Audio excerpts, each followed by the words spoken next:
les pièges du télétravail, oui. Donc, si on regarde bien, je m'en mets vraiment en diaporama.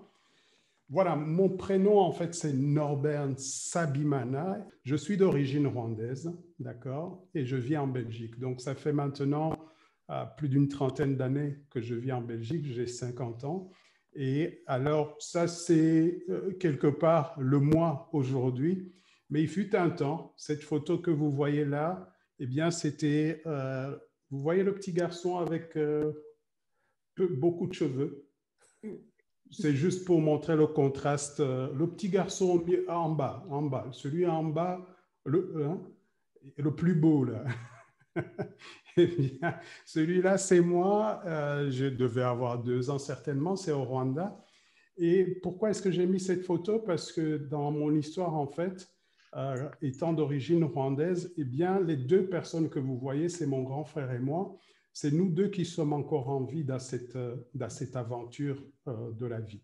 Les autres ont subi évidemment le génocide dont vous avez tant entendu parler. Et c'est ça qui peut-être m'a motivé à faire le travail que je fais aujourd'hui. Donc, je donne des formations dans les entreprises depuis maintenant 16 ans. Je fais du coaching pour les dirigeants et aussi je fais du mentoring. Je suis conférencier professionnel aussi où je travaille vraiment sur la paix, sur le conflit et sur la paix.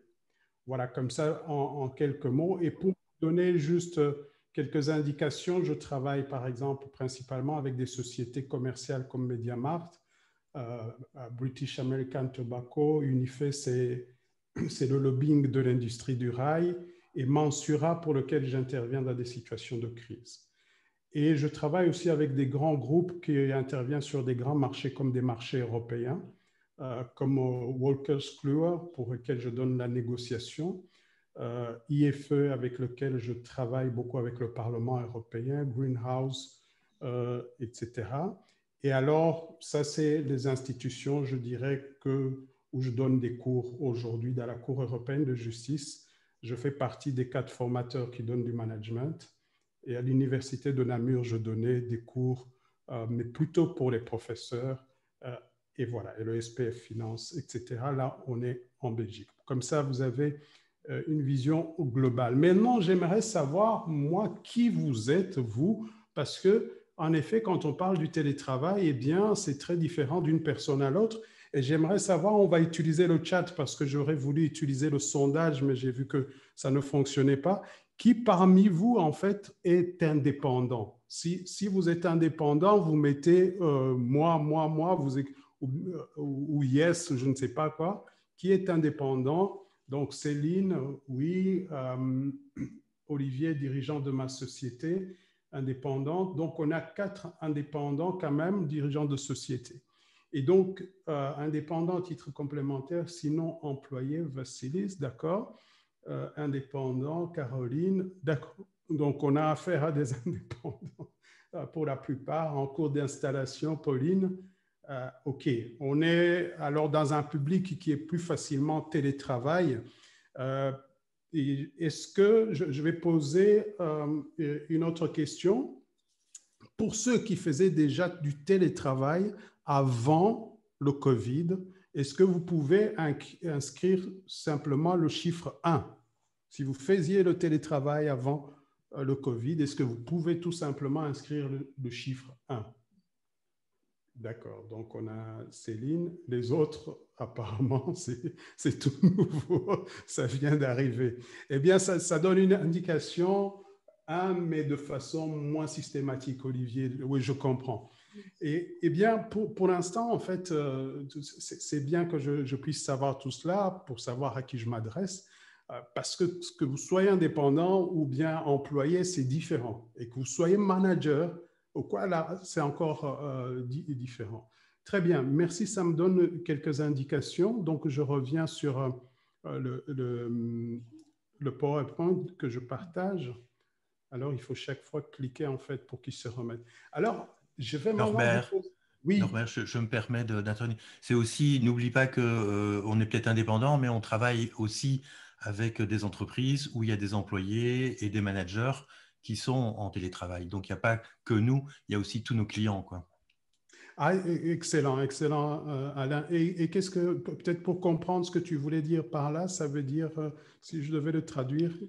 C'est simplement que les attentes des gens ici, c'est pas seulement qu'est-ce que nous on peut faire pour nous, mais aussi Ah, OK. que si tu dis que des solutions pour les indépendants, mais en fait non, il y aura aussi, on est aussi, enfin en tout cas moi je suis aussi intéressé.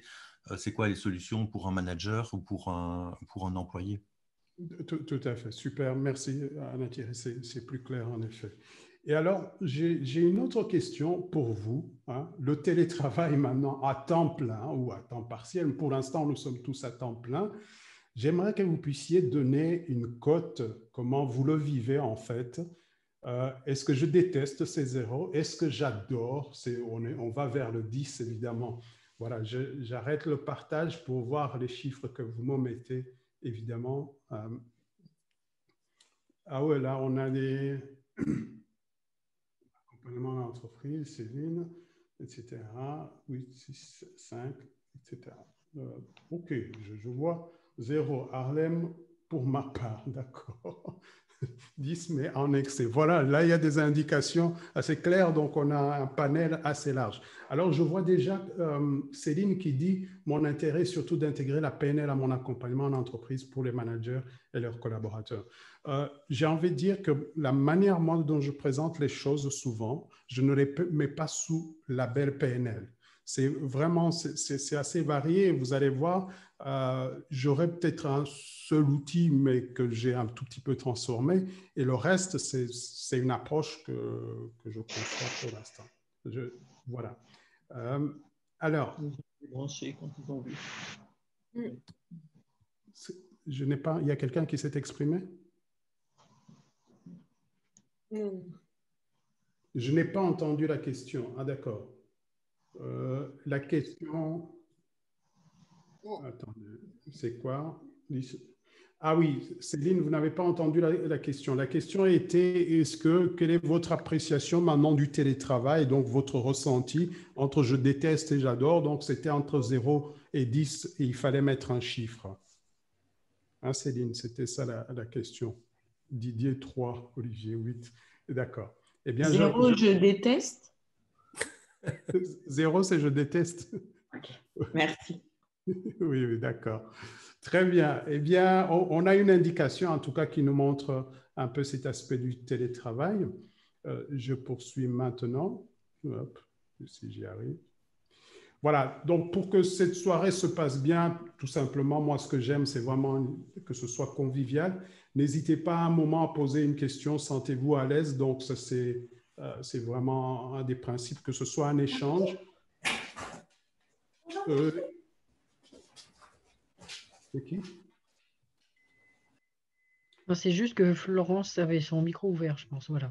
Voilà. Si jamais, en effet, vous avez des contacts avec des gens, bon, si vous pouvez mettre sur silencieux, c'est bien votre téléphone, mais si vous avez des contacts avec les gens, c'est bien aussi d'éteindre son micro.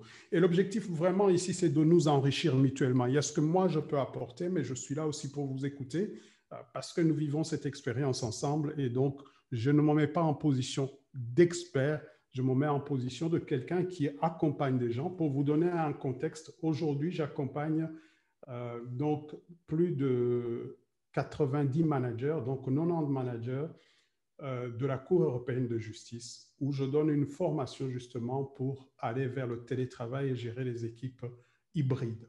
Et donc, une partie de la formation a déjà commencé et ça continue en décembre. Et c'est en ce sens-là que j'ai développé une approche à moi, mais voilà, je suis ouvert à toute autre approche, évidemment.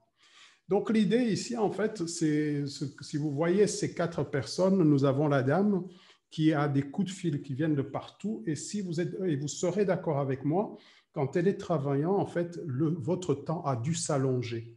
Et normalement, ça vient de tous les réseaux, le téléphone, l'Internet, etc., tout se mélange. Et donc, il y a ce monsieur et cette dame qui sont débordés. Et l'idée, en fait, c'est comment pouvoir rester zen, comme la dame qui est connectée au téléphone, mais qui est en mode zen, et l'homme qui a le sourire. Et il y a un proverbe africain qui dit qu'une mer calme ne forme pas un marin d'expérience. Je dirais que depuis 8 mois, en effet, nous devenons tous des marins d'expérience. Et les problèmes qui se posent aujourd'hui, en tout cas que j'ai identifiés via différentes études et les enquêtes que j'ai faites, c'est que l'aspect technique, c'est pour ça d'ailleurs que j'étais là 20 minutes à l'avance, parce que on doit gérer vraiment beaucoup de débordements qui sont liés à l'aspect technique. Un autre élément qu'on remarque maintenant, si vous êtes dirigeant ou si vous êtes manager ou chef d'entreprise, c'est la crainte de la perte de contrôle parce que les gens, quand on les gère en mode télétravail, eh bien, il y a de plus en plus d'autonomie qui est demandée. Et donc, ça fait qu'on a une crainte, les managers vivent et vont vivre, et ceux qui dirigent, vraiment une période de transition, de perte de contrôle, où il faut trouver des outils. L'autre enjeu, c'est la communication. Tout prend plus de temps. Tout prend plus de temps aujourd'hui. Je ne sais pas si vous avez déjà réalisé. En tout cas, moi, aujourd'hui, je travaille entre 12 heures et 13 heures pour vous dire, parce que tout s'est allongé. Et alors, pour ceux qui travaillent, évidemment, comme Alain Théry l'a souligné, la notion la plus difficile maintenant pour tout le monde qui travaille en équipe, c'est la cohésion d'équipe. Comment garder le contact? Parce que justement, on a perdu cette partie où il y avait de l'informel. Voilà un tout petit peu. Alors, j'ai mis ici, ça c'est une étude qui a été réalisée auprès de ces managers dont je vous ai parlé, de la Cour européenne de justice, où on montre que dans le contexte du travail à domicile généralisé, comment évaluez-vous les efforts que vous devez fournir pour gérer votre entité? Et la plupart des personnes, donc plus d'efforts, 56%, et 26%, beaucoup plus d'efforts. Donc, ça fait quand même plus de 82% des personnes qui doivent produire plus d'efforts. Et ça, c'est, je dirais, des éléments, ils ne sont pas négatifs, mais les éléments inquiétants, c'est des éléments qui viennent d'arriver. C'est une étude qui a été réalisée en mai, mais on commence à le constater maintenant depuis septembre. En fait, 17% des télétravailleurs sont en détresse psychologique élevée. C'est un élément d'attention pour tout le monde et vous qui êtes là avec moi ce soir, eh bien, vraiment, c'est un élément c'est un des pièges parce que tout le monde n'est pas fait pour le télétravail. Et on voit que 42%, donc ici, c'est une étude sur 2002 personnes. Alors, comme je ne sais pas lire directement, si jamais, Christian, tu pourras lire et me dire ce qui est écrit parce que là, moi, je ne vois pas pour l'instant. Oui, il y a une demande sur est-ce qu'on pourra partager les slides? Oui, je peux partager les slides. Ok, donc on fera ça, on réglera ça sur demande sur le groupe où vous le dites. D'accord. N'hésite pas à m'interrompre comme je ne vois pas. Pas de souci. D'accord, directement. Norbert, je me permets de poser une question. Sur ton slide ici, tout en haut, c'est marqué 17% de télétravailleurs en détresse psychologique élevée et tout en bas, c'est 42% et demi de détresse psychologique chez les télétravailleurs. C'est deux chiffres qui n'ont rien à voir et que ça a l'air d'être la même chose. Oui, alors tu vois détresse psychologique élevée et détresse psychologique. En effet, j'ai synthétisé les chiffres. Okay, il y a des chiffres encore plus pertinents qui montrent plus en détail. Mais ce qu'il faut retenir, pour moi, c'est ce 17%, parce que ce n'est pas des circonstances naturelles aujourd'hui. Aucun employeur ne mettrait les gens à 100% en télétravail comme ça. Donc, ce qui a un impact important. Par contre, 17% sont en détresse psychologique élevée, ce qui veut dire que les gens doivent vraiment ralentir pour dire attention, il faut prendre soin des gens. Au Canada, ils ont fait une recherche qui a montré que 20% des gens en télétravail sont ou bien en anxiété majeure ou bien en dépression. Voilà. Donc ça correspond, quoi. Tout à fait. Et donc, c'est un enjeu si vous êtes consultant, si vous travaillez dans les entreprises. Vraiment, le message, moi, que je donne pour l'instant, c'est OK, ralentissez, allez-y doucement.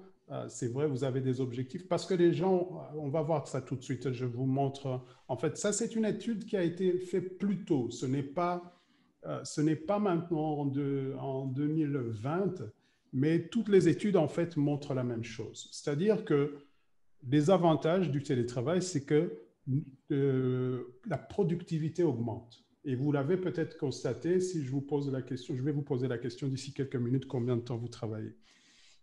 La baisse par an d'arrêt de maladie, ça c'était vrai, mais aujourd'hui, avec le prolongement des 8 mois, eh bien, ce n'est pas tout à fait vrai. Moins de fatigue, oui, 45 minutes, c'est-à-dire on n'est pas dans les trajets, etc. Satisfaction des parties, donc tout le monde en fait le demande. On montre qu'à 86% les gens le demandent dans différentes études, et ici, 96% sont satisfaits. Maintenant, on va s'intéresser, en fait, c'est cette partie qui est jaune, isolement et solitude. Ça, c'est vraiment un enjeu majeur. La séparation avec le collectif impacte sur les relations, sur la communication. Il y a beaucoup de gens qui, en fait, avec le temps, ce qu'on a constaté, c'est qu'il y a des fissures qui arrivent dans les gens qui travaillent ensemble. Ils forment de plus en plus de petits groupes. Et l'autre chose, c'est le changement d'organisation. Tout le monde n'est pas bon en télétravail. Il y a des gens qui vraiment ne supportent pas cela et on a vu dans les chiffres que vous avez donnés. Problèmes familiaux, eh bien, le fait qu'il n'y a pas de limite entre l'un et l'autre. Et alors, le plus important, le trouble musculo-squelettique, parce que beaucoup de gens restent assis. Par exemple, ici, vous me voyez, eh bien, une partie, je vais vous parler, je suis assis, une autre partie, je vais le faire debout, parce que j'ai acquis un bureau qui me permet de m'asseoir et de me lever, parce que sinon, c'est ingérable. D'accord? Maintenant, voilà, je vais vous demander combien d'heures travaillez-vous en moyenne par jour? Hein? Ça, c'est la première question. Et puis, je poserai combien d'heures? Mettez-moi un chiffre un peu dans le... Aujourd'hui, combien d'heures travaillez-vous? 6 heures? Vassili, c'est bien ça. Tu as de la chance. Les autres, combien d'heures? Est-ce qu'on a des gens? 12 heures, 14 heures? Ouais. En tout cas, ce que je constate, si vous dirigez des gens, si vous dirigez une équipe, vous êtes dans les 12 heures facilement. Et pour ceux qui sont dans les 7-8 heures, croyez-moi, c'est une bénédiction pour l'instant. Savourez cela très bien. Et alors maintenant, l'autre question donc, que j'avais, dont je ne me souviens plus, avez-vous le matériel adéquat? Là, c'est espace, chaise, etc. C'est oui ou non. Ça, c'est ce que je vous demande maintenant. Est-ce que c'est oui, oui, oui, non? Oui, oui, oui, oui. Ouais, on voit qu'il y a des oui quand même. Donc, ça, c'est un aspect, pour moi, c'est le risque majeur. C'est vraiment rester dans nos positions et surtout, non, pas encore, Harlem, oui, ça, voilà. Très bien. Alors, maintenant, on va s'intéresser en fait sur ces clés dont je souhaite vous parler. Il y a quelque chose que je n'ai pas lu, Christian, c'est quoi? Quelqu'un vient d'écrire. Non, ça va, il y avait non pas encore, mais c'est tout, ça va. Oula, j'ai un slide qui a disparu. Oh, il y a un bug. J'ai un slide qui a disparu et vous permettez 2 secondes? Parce que si ce slide-là a disparu, ça n'a pas de sens ce que je suis en... Oui, sorry. Je le récupère très vite parce que c'est... En fait, vous connaissez tous en PNL, mais je le récupère très, très vite. Excusez-moi. Ah... C'est ça la magie du direct, comme on dit. J'en profite aussi pour souligner les cas de certaines personnes, et j'ai le cas avec mon fils qui est enseignant et qui doit développer une pratique mixte ou hybride, c'est-à-dire que tantôt il est en train de faire donner cours en télétravail avec une audience réelle en face de lui, pendant qu'il parle aux gens qui sont connectés, ou bien alors c'est complètement en présentiel ou complètement en distanciel, et ça génère bien souvent le double du travail et en tout cas une réorganisation profonde de la manière d'enseigner qui a un impact vraiment considérable sur la fatigue et l'intensité du travail. Tout à fait, tout à fait. Et ça, on le remarque... en fait, le système hybride, c'est ce qui va arriver après les confinements. Et donc, là, on va vraiment avoir des défis majeurs, si je peux dire. Aïe, aïe, aïe, s'il te plaît, fais vite que tu apparaisses. Voilà, il est apparu, je le récupère. Merci. Et tu viens ici parce que les gens ont besoin de toi. Voilà. Très bien, je viens de le mettre et je vais pouvoir maintenant partager de nouveau. Voilà, je suis. Alors, c'est un peu pour ceux qui connaissent, vous êtes tous PNListes, l'index de computation, mais que j'ai un peu transformé pour simplifier pour monsieur, madame, tout le monde. L'index de computation que j'ai combiné un peu avec les neurosciences pour donner des chiffres un tout petit peu. Alors, tout simplement, si je devais simplifier, c'est nos pensées influencent nos émotions, qui influencent nos comportements, qui eux-mêmes influencent nos pensées. Et les neurosciences nous disent aujourd'hui que nous avons entre 30 000 à 60 000 pensées par jour et que 80% de ces pensées donc, sont pleines de doutes, etc. Donc, on va les appeler, on va dire qu'elles sont négatives. Et ces pensées ont un impact incroyable. Et donc, on va dire pour les PNListes, nos croyances ont un impact incroyable sur la manière dont nous allons gérer cette situation. Comment est-ce qu'on s'en sort? Souvent, c'est par des actions qu'on peut mettre en place. Ici, vous voyez, c'est un modèle que j'ai simplifié parce que quand on explique aux gens qui ne sont pas des PNListes, il vaut mieux vraiment pouvoir dire les choses de manière très, très, très simple. En partant de là, moi je dis ceci, ces éléments forment ce que nous appelons notre attitude.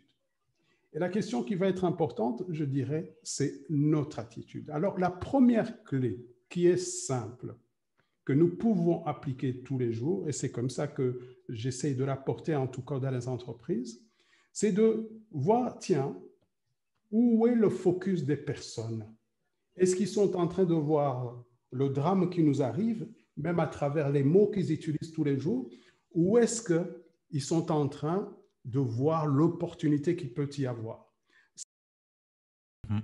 Et donc, par rapport à ça, il y a un petit exercice simple que je fais faire aux gens. Et j'aimerais vous le proposer, en fait, juste en direct maintenant. C'est tout ça, on appelle ça aussi le pivotement, c'est-à-dire une capacité de transformer les choses, mais de manière assez simple. Et pour faire ça, j'utilise un carnet. Et donc, c'est tout simplement avec deux questions. Par rapport vous allez avoir des ressentis négatifs, vous allez vous sentir mal à un moment donné. Voilà ce qui vient de se passer, par exemple. Je suis sûr que Christian, c'est le truc qui n'aurait pas voulu que ça arrive, d'accord? Et il y aura beaucoup d'événements, beaucoup de petits événements comme ça qui vont se produire au cours de cette période, d'autant plus qu'il y a un élément important, un paramètre qui est l'incertitude. D'accord? Et donc, je vais vous proposer un petit exercice assez simple et nous allons le faire ensemble. Alors, comment est-ce qu'on fait ça? Est-ce que vous connaissez un truc qu'on appelle le Jamboard? Ça vous dit quelque chose? Non? Alors, je vais mettre un lien. Je vais mettre un lien dans le chat. Voilà. Vous avez un lien, d'accord? Et vous allez pouvoir cliquer sur ce lien. On va rester en contact. Ah oui, ok. D'accord? En fait, c'est quelque part, si vous êtes formateur, par exemple Alain Thierry ou n'importe qui, c'est des éléments que j'utilise régulièrement pour animer des équipes. Surtout, ça rend ça plus agréable. Et je vais vous montrer quelque chose. Donc, si vous êtes, on va voir si vous êtes sur Jamboard, si vous avez pu accéder. Je vois qu'il y a plusieurs personnes qui ont pu accéder. Voilà, vous allez vous mettre dans votre situation actuelle et regardez bien ce que je fais. Est-ce que tout le monde arrive à aller sur Jamboard? Je m'assure que tout le monde a pu y aller. Vous pouvez me faire comme ça si vous y êtes tous. Comme ça, je peux voir parce que je ne sais pas vérifier le nombre. D'accord? Super. Ça veut dire que vous y êtes tous. Et bien, sur ce Jam, super, merci Nathalie. Sur ce Jamboard, ou bien je le partage ici, comme ça ce sera plus simple. Je le partage, comme ça je fais en même temps, vous le voyez. Eh bien, vous pouvez ici, par exemple, vous allez prendre, voilà, dans cette situation, vous prenez cette case-là, vous venez ici, tout simplement. Ah oui, je n'arrive pas à le faire maintenant. Voilà. Et vous pouvez écrire quelque chose. Donc, dans cette situation, qu'est-ce que vous ne voulez pas? Je vous ai mis 2 pages, vous avez vu. On va tous écrire. Moi, par exemple, dans cette situation, ce que je ne veux pas. Donc, je ne veux pas. Pourquoi est-ce que je n'arrive pas à écrire maintenant? Ah, je vois qu'il y a ceux qui ont compris qu'on peut utiliser les post-it aussi. Très bien. Très bien. Craindre la situation. Ça, c'est quelqu'un qui dit « je ne vais pas craindre ». Très bien. Je vais utiliser aussi les post-it, ce sera plus facile. Vous voyez ça ici? On peut utiliser un post-it et vous pouvez choisir une couleur. Moi, je vais choisir le bleu. Eh bien, ce que je ne veux pas, par exemple, c'est perdre des revenus à cause de cette situation du Covid, parce que je suis indépendant et je ne veux pas perdre des revenus. Alors, adapter mes prestations. Là, je ne veux pas adapter mes... Ah oui, je crains d'adapter mes prestations, c'est ça? Ah oui, c'est quelqu'un qui... C'est qui fait ça? Comme ça, on sait... c'est moi. C'est moi. Je remplissais l'autre... Qu'est-ce que je veux vraiment? Oui, super. Donc, perdre la motivation, ça c'est quelqu'un qui ne veut pas perdre la motivation. Voilà, on va mettre d'abord tous dans ce que je crains ou ce que je ne veux pas. Comme ça, vous mettez votre petit post-it, si vous utilisez le post-it, on peut écrire aussi. Et ça vous permet vraiment d'avoir ces éléments-là. D'accord? J'invite ceux qui restent, tout le monde à le faire. Comme ça permet vraiment de dire, voilà, ça c'est ce que je ne veux pas. Très bien, Christian, etc. Alors, il y a me sentir sereine, ça c'est ce que je veux vraiment. Très bien. Et moi, je vais prendre, une fois qu'on a fini cette partie, on traduit ce que nous venons de faire en ce que nous voulons réellement. Et donc, perdre de la motivation, est-ce que c'est voilà, me sentir utile, etc., etc. Gardez bien vos post-it en tête, comme ça, c'est là où vous... L'important, par exemple, si je prends mon exemple à moi de perdre les revenus, eh bien, ce que je souhaite vraiment, en fait, ça, à travers cette situation, c'est créer de nouvelles opportunités.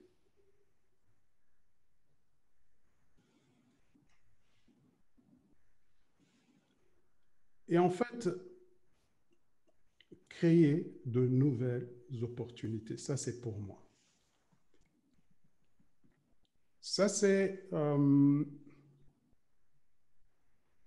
Alors, tout simplement, ce que vous venez de faire ici, même si vous n'avez pas fini, c'est de transformer, j'ai envie de dire, vous étiez en train de regarder dans vos pensées, vous étiez en train de regarder ce que vous ne voulez pas. Et l'être humain est génial parce que la plupart du temps, il sait ce qu'il ne veut pas. Et si vous demandez à la majorité des gens, ils auront du mal à dire ce qu'ils veulent. Mais nous aussi, moi aussi, ça m'arrive. Et comment je le sais? Comment je sais que je ne suis pas en train de regarder là où je veux aller? Eh bien, c'est parce que je ne me sens pas bien, tout simplement. Et si je reviens à l'index de computation dont je parlais, que j'ai un peu transformé, vos pensées ont un impact sur vos émotions. Mais comme il y en a tellement, 30, 60 000 par jour, eh bien, il est important d'être conscient de ce qu'on est en train de faire. Et pour cela, je fais un pivotement. Là, pour l'instant, je regarde par là et je change de direction. Et on montre que là où va notre focus, quelque part, on recherche les événements.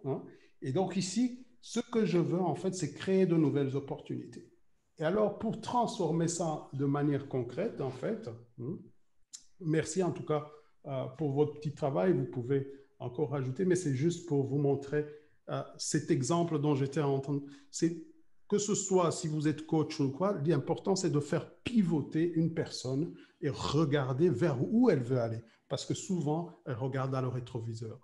Et pour rendre cela concret, par exemple, ce qui me concerne, pour témoigner de cela, c'est qu'au mois de mars, nous sommes exactement, je crois, le 12 mars, eh bien, c'est là où mes formations s'arrêtent. Tout l'agenda est annulé jusqu'à la fin de l'année. Et qu'est-ce que je fais à ce moment-là? J'appelle 12 de mes clients, je leur dis, je vais créer une formation en direct pour vous accompagner au niveau du mental. Parce que je venais de faire cet exercice dont je viens de vous parler. J'ai fait cet exercice et je l'ai fait sur un carnet comme ça. D'accord? J'ai toujours mon petit carnet. Est-ce que j'ai fait cet exercice? J'ai dit maintenant, qu'est-ce que je veux? Et alors, je me suis posé la question, quelle est l'action que je vais poser directement après? Et ce qui s'est passé, c'est que mes clients ont accepté. Et quand ils ont accepté, j'ai créé en même temps que la formation que j'ai appelée Mental Positif en Action. Et c'était un défi de 30 jours. Et avec ça, ça m'a permis d'avoir des revenus et de ne pas me retrouver dans cette situation. Donc, première clé, vous allez tous vivre des émotions qui vous posent des problèmes en cette situation. Et puis, si vous ne le vivez pas, c'est que vous n'êtes pas, c'est que vous avez de la chance, si je peux dire. Pour revenir à cet élément, vos pensées, c'est la chose que vous devez gérer, nos pensées, nos croyances. Et comment? Par un simple pivotement, c'est une clé. Alors, il y a des techniques de PNL plus développées pour ça.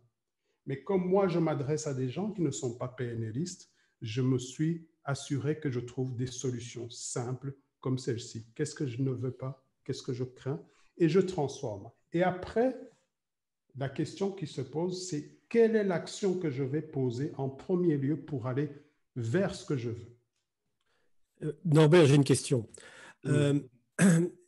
Est-ce que tu constates et éventuellement quelle réponse tu voudrais ou tu pourrais y apporter, c'est qu'en fin de compte, ce télétravail génère, qu'on le veuille ou non, même avec une très bonne technique, un relatif isolement. C'est-à-dire qu'en fait, le seuil de communication, toutes ces conversations qu'on a à la machine à café, ou etc., va être vachement limité, ce qui fait qu'en fin de compte, je peux arriver à des stratégies, pour parler en termes PNL, des stratégies où je vais boucler dans mes idées négatives dans la phase de processus interne et que je ne peux pas réguler aussi facilement qu'en présentiel, c'est-à-dire en fait quand je suis en présence de mes collègues, que ce soit par rapport à eux, que ce soit par rapport à ce que moi j'imagine, la difficulté ou des choses pareilles. Est-ce que tu constates ce genre de choses? Est-ce que je constate qu'il y a moins de... Tu peux répéter un peu? Je dirais, je me souviens, quand on apprenait les stratégies PNL, on disait, enfin moi j'ai retenu ça, qu'une stratégie peut devenir très facilement, on va dire, nocive ou négative ou pas opérationnelle à partir du moment où je n'ai pas d'apport d'informations extérieures. C'est-à-dire que je boucle dans quelque chose et que ce phénomène de télétravail accentue cette possibilité de boucler sur des processus essentiellement internes. Tout à fait. C'est ce qui se passe dans beaucoup d'équipes, mais ça dépend de la personne qui dirige l'équipe. D'accord? Ça dépend de la personne qui dirige l'équipe, parce que si la personne dirige l'équipe, dirige bien, et c'est sur ça que nous sommes en train de travailler. Quand je parlais de fissures tout à l'heure, c'est que dans toute équipe aujourd'hui, on vit il y a des petits groupes qui se forment, des gens qui sont sympathiques les uns envers les autres. On n'a plus, en fait, qu'est-ce qui a été perdu? Bien, l'échange qu'on avait à la cafette, l'échange informel est parti. Et comme l'échange informel est parti, eh bien, c'est cet échange normalement qui est le ciment donc des relations. Et comme ce ciment part, eh bien, les gens se retrouvent un peu comme des maillons qui doivent se débrouiller pour se retrouver ensemble. Et là, ça va dépendre vraiment de qui gère ces personnes. Si lui parvient à créer ce cadre, eh bien, les gens vont se retrouver. Parce que ce qu'on peut faire aujourd'hui avec les moyens électroniques, ce qu'on faisait dans la réalité, on peut le refaire.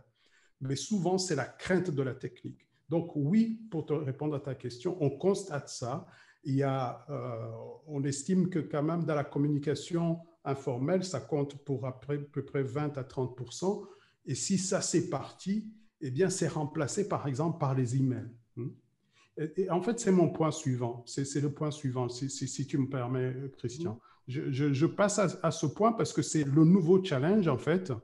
L'autre challenge ici, c'est la communication. Et la communication, je reviens sur le petit truc simple que vous connaissez tous. Et j'aime bien les choses basiques parce que les choses basiques, ça ne change pas. Si on reprend cette petite théorie de la communication simple que vous voyez ici, l'émetteur, le récepteur, ce qui se passe, c'est qu'il y a des gaps naturellement. Les gaps, c'est la réalité, c'est les petits trous. C'est le récepteur qui remplit ces gaps avec une information. Donc, on n'a jamais le même message. Les équivalences concrètes, comme on dit en PNL, on n'a jamais le même message. Ça, c'est dans le monde, dans la situation actuelle. Mais dans la situation naturelle, mais dans la situation actuelle, les trous sont encore plus importants. Et alors, comme il n'y a pas de l'informel, Christian, comme il n'y a pas de l'informel, eh bien, carrément, on a des pertes. Et ce qui remplace souvent, c'est l'email. C'est l'email qui va remplacer ce genre de choses. Est-ce que vous avez déjà remarqué, vous avez des trucs coquins que vous avez eu avec des emails récemment, des choses qui dysfonctionnaient complètement, vous avez compris tout à l'envers? Là, j'entends Christian. Tu devrais demander si on a eu des mails qui sont fonctionnels, peut-être. Non, parce que moi, en tout cas, c'est ce qui m'arrive personnellement. Aujourd'hui, par exemple, une des règles de la communication, c'est on se parle et on confirme par email. On se parle et on confirme par email. Si on ne fait pas ça, c'est fou ce que les interprétations, on se retrouve à échanger plusieurs emails. À la fin, merci beaucoup. Alors, Céline, je suis intéressé de recevoir la présentation de son interview. Belle fin de soirée, etc. Belle expérience avec le télétravail et le coaching en utilisant la PNL. Merci beaucoup, Céline. Au revoir, Céline. D'accord. Je ne sais plus, ça m'a perturbé un tout petit peu. Tu parlais des emails. Oui, je parlais des emails. Merci beaucoup. Pour l'instant, par exemple, la plupart du temps, on échange des emails. Et une des règles, par exemple, qui est proposée, et je vous la propose, c'est je prends le téléphone ou bien carrément on fait un visio et puis on confirme par email. Et en fait, là, on arrive à un outil qui est très important pour parer à ce que je viens de dire. Eh bien, ce sont les outils que nous connaissons tous, la reformulation, la répétition, etc. On estime par exemple qu'un message doit être répété 2 à 3 fois pour être efficace aujourd'hui. Ça a toujours été le cas, mais maintenant, parfois, il y a 6 échanges avant qu'on soit efficace. Il y a la reformulation. Aujourd'hui, je fais toujours reformuler aux gens qu'est-ce qu'ils ont compris, qu'est-ce qui veut dire et quel est le résultat attendu pour qu'on puisse le visualiser. Sans cela, on est perdu, si je peux dire. Alors, il y a 3 enjeux majeurs qui ne figurent pas sur le slide qu'il faut maîtriser. Le premier, c'est les perceptions, comme vous le savez bien en PNL. Le deuxième, c'est l'environnement. L'environnement, ici, on est dans une situation où l'environnement, donc on est loin les uns des autres. Et le troisième, c'est les émotions. Je dirais qu'une des clés ici de la communication, autant j'ai dit que la communication informelle a diminué de 20%, autant elle a augmenté de 20% peut-être pour les échanges d'emails que nous devons avoir. Et donc, pour éviter ces malentendus, pour résoudre les malentendus, parce que j'aimerais rappeler que dans la réalité, les malentendus représentent 80% des conflits. Et l'erreur que nous commettons tous, c'est la ligne rouge de croire parce que j'ai envoyé un email, parce que j'ai envoyé un message, qu'il a été reçu et donc qu'il a été compris tel que. Et ça, c'est le grand enjeu aujourd'hui. Et dans beaucoup d'équipes que je suis, on est en train de dire ayez des rituels de communication. Un autre rituel qui est important pour la communication, c'est de prendre le temps de ce qu'on appelle les one-on-one. Donc, et par exemple, si vous dirigez des gens, le fait de consacrer une demi-journée à ça sur une semaine, c'est le minimum. Sans cela, eh bien, on se retrouve avec des incompréhensions et une équipe peut éclater ou tout simplement on peut se retrouver sans compréhension. Pour l'instant, j'ai fait des commandes auprès des prestataires pour mon site Internet et ce que je leur exige tous, c'est on prend le temps de parler, par exemple pendant 1 heure. Si vous n'avez pas ce temps-là, vous ne travaillez pas pour moi. Parce que je veux être sûr que... Et après, on peut confirmer par email. Ça, c'est un premier exemple. L'autre exemple, c'est je travaille pour Cargolux. Cargolux, c'est les avions luxembourgeois. Et les avions luxembourgeois, aujourd'hui, c'est eux qui réalisent le plus de chiffre d'affaires dans l'aviation parce qu'ils ont tout le marché asiatique. Et qu'est-ce qu'on a fait avec les managers de Cargolux? Ils ont tous nommé un responsable de communication dans leur équipe qui avait un contact avec toutes les personnes. Et cette personne devait le faire chaque semaine pour remonter l'information au manager pour qu'il puisse faire le suivi des personnes qui sont en fragilité. D'accord? Donc, quelque part, je parle de la communication ici comme étant un élément important, mais si vous dirigez des gens, vous ne pouvez pas tout simplement communiquer avec tout le monde. Mais si vous avez une petite équipe, ça c'est facile. Alors, on estime que c'est une petite équipe quand on est à peu près à 5 personnes. Eh bien, là, on peut les suivre chaque semaine. Mais ça va demander une demi-journée, par exemple, pour pouvoir suivre tout le monde. Est-ce qu'à ce stade-ci, il y a des questions ou des remarques pour que, avant que, ou des souhaits, des choses que vous souhaitez que j'aborde, peut-être que je n'ai pas mis dans ma préparation, pour être sûr qu'on est synchronisé. Pour être sûr qu'on est synchronisé, j'aimerais prendre la température du milieu avant de pouvoir poursuivre. Voilà, n'hésitez pas. Posez une question, ouvrez le micro, parlez, interrompez-moi, ou comme ça, je sais que je ne fais pas un monologue, tout simplement. Moi, j'ai encore une question ou complément d'information. C'est par rapport à cette évolution entre les communications impromptues. On croise quelqu'un dans le couloir, on lui parle, on croise quelque part, etc. Ou même les appels téléphoniques, et maintenant les appels téléphoniques qui sont de plus en plus convenus, c'est-à-dire qu'on commence par prendre rendez-vous, et je dois dire que même moi, je me fais attraper par le rôle, c'est-à-dire que quand je téléphone spontanément à quelqu'un, j'ai presque l'impression que je dérange parce que je n'ai pas pris ce rendez-vous. Tu vois ce que je veux dire? Oui. J'entends bien communication impromptue qu'on avait, c'est ce que j'appelais la communication de la cafétéria, en fait. Alors, oui, Didier, allez-y, Didier, parce que je vais m'assurer qu'on est sur la même longueur d'onde, parce que... Oui, pardon. Juste en matière de communication, aujourd'hui, avec les outils qui existent, il y a beaucoup de communication par chat. Des conversations en one-to-one, mais par petit chat, ça existe beaucoup sur Teams, ça existe beaucoup sur d'autres outils. Comment intégrer cela dans la communication globale en télétravail?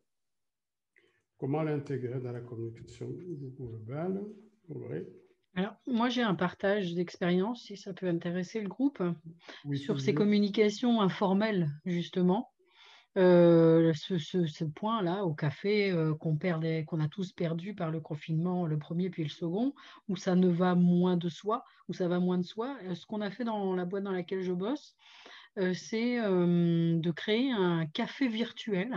Donc, c'est un espace Zoom qui est dédié à ça, qui est ouvert 24 heures sur 24.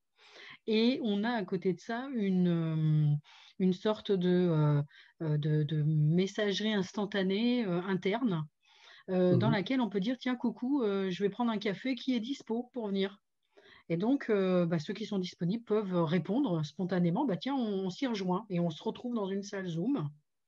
Ça, c'est la première chose qu'on a mise en place. Et ce qu'on a mis en place aussi, c'est de temps en temps et de façon un peu ritualisée, une fois par mois, on va se retrouver à déjeuner ensemble à distance. sur le temps du repas. On discutaille, voilà, ou sur le temps du repas, si on a tous une pause de 1 heure, on se dit, tiens, pendant tel quart d'heure, sur le moment du café, on se retrouve tous. Ou alors aussi d'envisager un apéro ensemble pour créer ces moments un peu à part ou des soirées jeux qu'on va limiter à une demi-heure en fin de journée. De temps en temps, une fois tous les 3 mois, on va faire des jeux en ligne, on va se retrouver en équipe, voilà, histoire de créer des moments aussi où ceux qui le souhaitent peuvent venir dans un moment différent, échanger avec leurs collègues. Oui, voilà pour ce petit retour d'expérience. Merci beaucoup. Au moment où vous parlez, je suis en train de chercher en fait un petit document qui est, on a répertorié à peu près 15 actions que les gens peuvent faire, comme ce que vous venez de citer. 15 actions que, voilà, on peut choisir qui vont permettre justement de garder une forme de cohésion qui permet cette communication. Mais il faut... Je vais le chercher à un moment donné. J'écoute les autres aussi pour savoir s'il y a des questions à ce stade-ci, pour ne pas poursuivre tout simplement en ne répondant pas à vos questions. Olivier, vous voulez... Peut-être juste pour rebondir sur les excellentes idées que Sylvie nous a transmises et partagées. Il me semble aussi intéressant d'autoriser et de s'autoriser soi-même à également faire de la déconnexion digitale. Parce que le risque serait que finalement trop de temps soit digitalisé dans notre existence personnelle ou professionnelle et ça peut être un risque notamment par rapport à ces espaces plus informels qui effectivement sont importants et intéressants, mais enfin, voilà. Donc c'est comment aussi on s'autorise à déconnecter du digital. Oui, en fait, dans certaines entreprises, maintenant, beaucoup de managers ont pris le rituel qu'à 21h, tout le monde éteint les ordinateurs.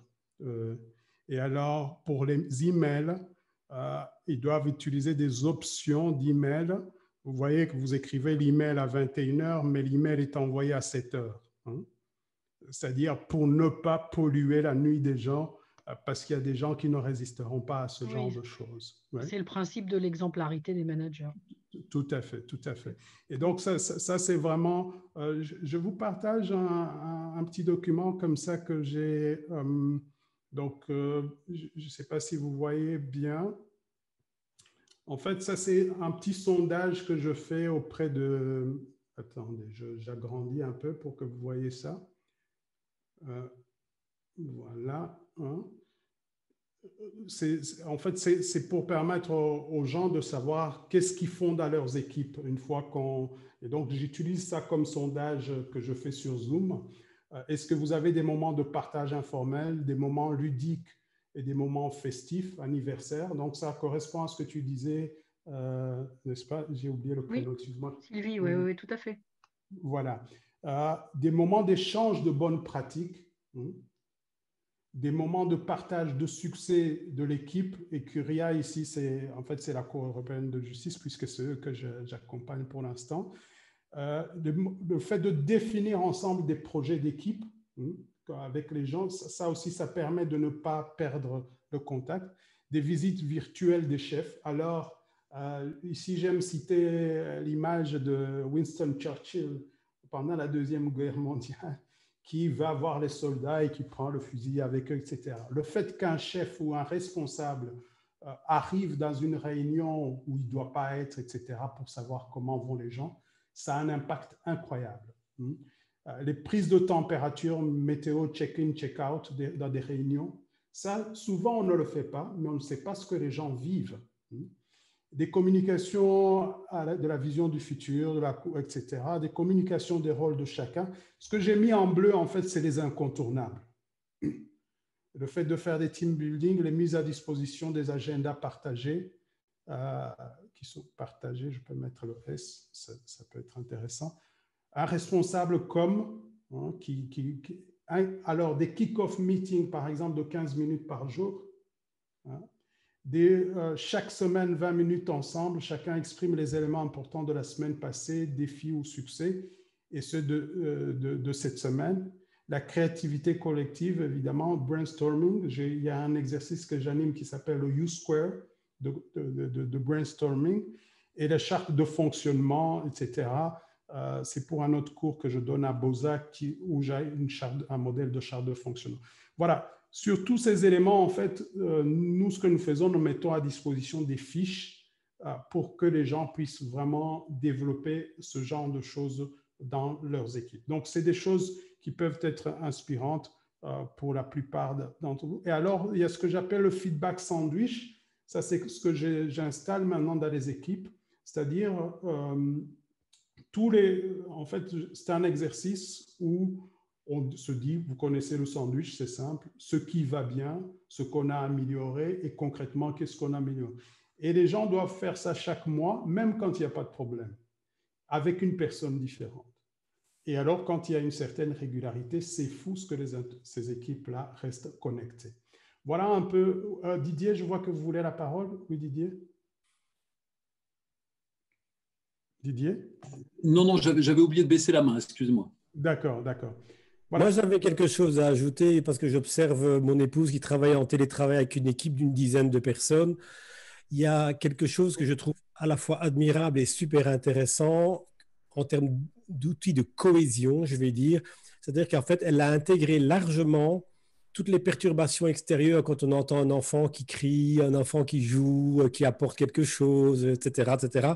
Ça a été vraiment intégré dans le processus de discussion. Donc, ce n'est pas quelque chose qu'on tait alors que tout le monde l'entend, mais c'est quelque chose, tiens, je m'occupe là, où est mon enfant, je le ramène à l'école, il ne veut plus aller sur son écran. Et en fait, ça fait partie intégrante des échanges, pas comme quelque chose de honteux qu'on cache en disant oh, tais-toi un petit peu, je suis en réunion. Et cet effet a vraiment un effet d'humaniser très, très fort. Dans une discussion parfois très, très sérieuse, très, très technique, tout d'un coup, on a, tiens, ben voilà, je vais interrompre parce que je vais conduire mon enfant là où je ne sais pas où quoi. Je trouvais ça vraiment super intéressant au niveau de l'effet mesuré en termes de cohésion d'équipe. Tout à fait. Alors, pour Alem qui demande kick-off meeting, c'est des réunions courtes de 15 minutes. Et comme Sylvie l'a écrit, il y a 3 questions tout simplement. Qu'est-ce que j'ai fait hier? Qu'est-ce que je vais faire aujourd'hui? Et qu'est-ce que j'ai besoin? Et donc, en fait, on appelle ça,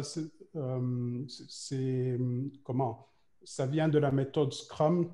Oui, la méthode agile Scrum. Que les informaticiens utilisent.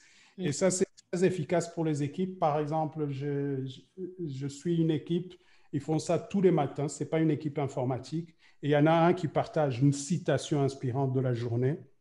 Et puis, les autres, le chef dit, voilà, qu'est-ce que vous avez besoin? Et il leur dit l'heure à laquelle ils peuvent le contacter. Hein. Il dit, voilà, aujourd'hui, j'ai tant de choses à faire. Si vous voulez me rejoindre, c'est à partir de telle heure. Je pourrais vous accorder du temps, mais je suis pris. Et tout le monde, bonne journée, on boit un café, on s'en va. C'est une façon de garder cette cohésion. Mais pour revenir à la question que tu posais sur le chat, comment l'intégrer dans le global, hein. Il faut, en fait, ce que nous avons fait, c'est de donner une fiche à chaque équipe pour faire ce qu'on appelle, attendez, il faut que je vous... Pour faire ce qu'on appelle une charte d'équipe. Quel outil nous allons utiliser et comment nous allons communiquer.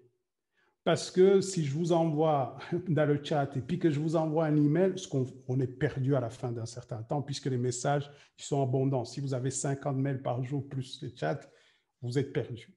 Et donc, la charte, je vais vous la trouver d'ici quelques minutes, c'est vraiment un questionnaire qu'une équipe utilise pour dire, tiens, qu'est-ce qu'on met en place? Quelle est la règle de communication? Quel est le moyen? Si nous sommes sur Teams, puisque c'est ce que vous avez cité, je n'aime pas beaucoup Teams parce que j'ai été éjecté une fois dans une formation à 6 reprises. Donc, ça m'a un peu dégoûté.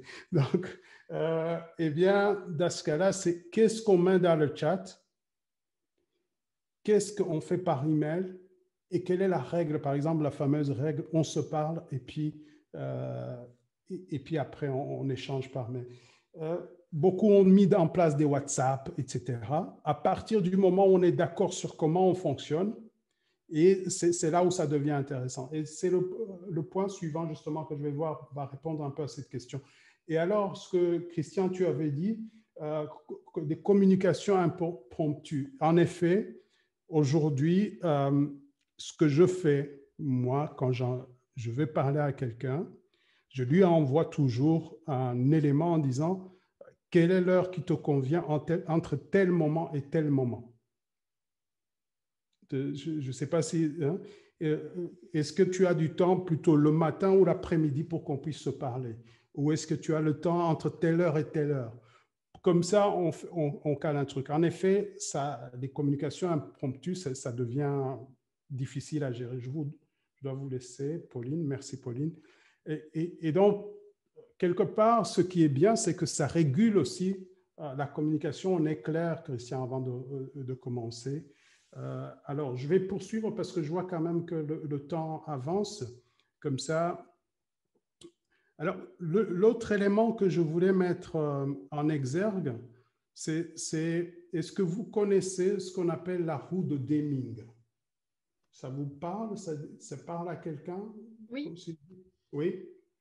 Alors, la roue de Deming, juste pour vous expliquer, c'est une méthode que si vous avez regardé les publicités dans les années, je ne sais pas, 80-90, où les Japonais, ils utilisaient beaucoup la pub de Toyota. On entendait tout le temps « OK, OK, OK ».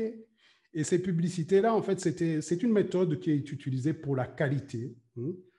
Mais ce qui est intéressant ici dans cette période, c'est que comme que vous soyez indépendant, que vous soyez dirigeant d'une entreprise, etc., ce qui se passe, c'est qu'on ne sait pas prévoir à long terme.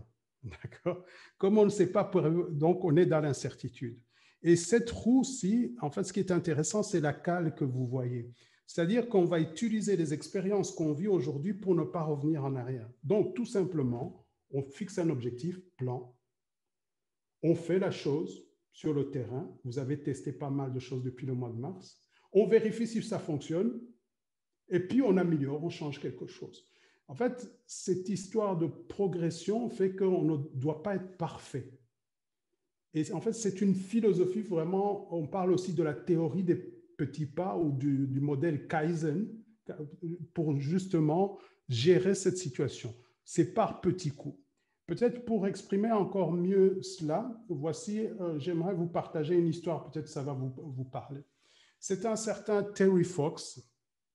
Il est décédé dans les années 80, je ne sais plus exactement l'année. Et Terry Fox est un coureur, mais il a eu un cancer. En ayant le cancer, donc il avait une jambe, comme vous voyez, une jambe bionique. Et malgré cela, il voulait réunir des fonds pour la lutte contre le cancer. Il a créé ce qu'on appelle les marathons de l'espoir. Aujourd'hui, si vous êtes, je ne sais pas s'il y a quelqu'un du Canada, si vous êtes au Canada, c'est une des associations qui ramasse le plus de fonds. Hein. Et il disait, il y a des marathons qu'on gagne avant la ligne d'arrivée. Ici, il disait en fait, je veux que ce truc me survive. Et ce qu'il a commencé à faire, c'est qu'il a commencé à courir le Tour du Canada. Hein. Il courait tous les jours avec cette jambe-là. Ce qui s'est passé, à un moment donné, évidemment, le cancer avançant, il souffrait énormément. Et un journaliste l'a interviewé en disant, Monsieur Fox, comment vous faites pour vous lever chaque jour et continuer et comment vous faites pour tenir ces distances? Et Terry Fox a répondu, écoutez, vous n'allez pas me croire, mais ce que je fais, moi, je vise le prochain poteau. Chaque fois que je me déplace, je vise le prochain poteau électrique. Et le journaliste a dit, non, ce n'est pas possible. Vous ne pouvez pas me dire que vous regardez seulement le prochain poteau électrique. Il dit oui, pour tenir, quand la douleur est forte, je regarde le prochain poteau et quand j'y arrive, je vise l'autre poteau. Et ça, on appelle ça la théorie des petits pas. Et si je devais faire donc revenir à vous ou revenir à nous, je vous pose la question vraiment, vous aujourd'hui, parce qu'on n'a pas une vision à long terme. Quel serait le prochain poteau pour vous à court terme? Qu'est-ce que vous pourriez viser qui a un petit objectif? Par exemple, en ce qui me concerne, mon prochain poteau, c'est la fin du mois de janvier, d'accord?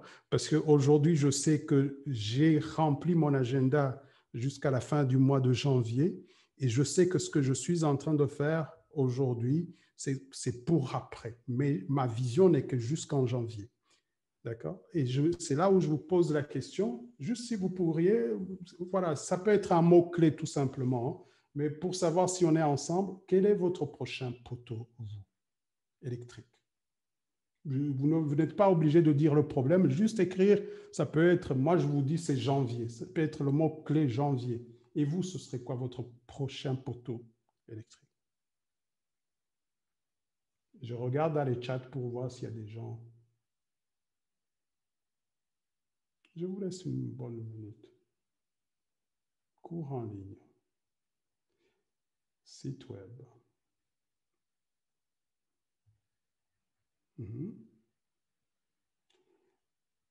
Le temps que les autres, je vous laisse une bonne minute parce que ça demande réflexion. Pour Christian, quand tu dis cours en ligne, moi je vois un poteau avant le cours en ligne en fait. Et je te partage mon expérience. Le cours en ligne, tu as intérêt à prendre des gens, par exemple, pour découper petit, parce que cours en ligne, ça devient grand. Des gens qui testent, par exemple, ton cours et que tu la fabriques en même temps. Je ne sais pas si tu comprends ce que je suis en train de dire. Ce que j'avais fait au mois de mars, chaque jour, j'enregistrais. Et en fait, les gens étaient en train de... Et ils me donnaient des feedbacks. Et ça, pour moi, ça correspond à la roue de Deming, c'est-à-dire que j'améliore au fur et à mesure. Je ne m'attends pas à ce que ce soit parfait. Et je demande même les retours. Donc, parce que l'erreur qu'on commet, c'est qu'on se met au travail. On a compris un truc comme ça. Tu as accouché d'un truc et finalement, personne ne le regarde. Tandis que quand tu travailles progressivement, et c'est ça que j'appelle vraiment la roue de Deming, quand tu travailles progressivement, au prochain poteau, c'est découper l'objectif en petits, en fait, des sous-objectifs tels qu'on le dit. Alors, finaliser mon prochain webinaire au plus tard la semaine prochaine. Tout à fait. On peut encore le découper en petits. Des émotions, très bien. Diffusion de mon livre. Ça veut dire que le livre est déjà écrit, par exemple?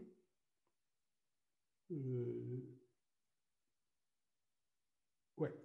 Vraiment, je dirais finaliser mon webinaire pour plus tard la semaine prochaine. Pour moi, ça c'est le prochain petit poteau. Hein. Est-ce que ça fait sens ce que je te dis, Christian, en disant ça, en disant qu'il y a des tests, des choses à faire en amont, tu vois? Oui, tout à fait.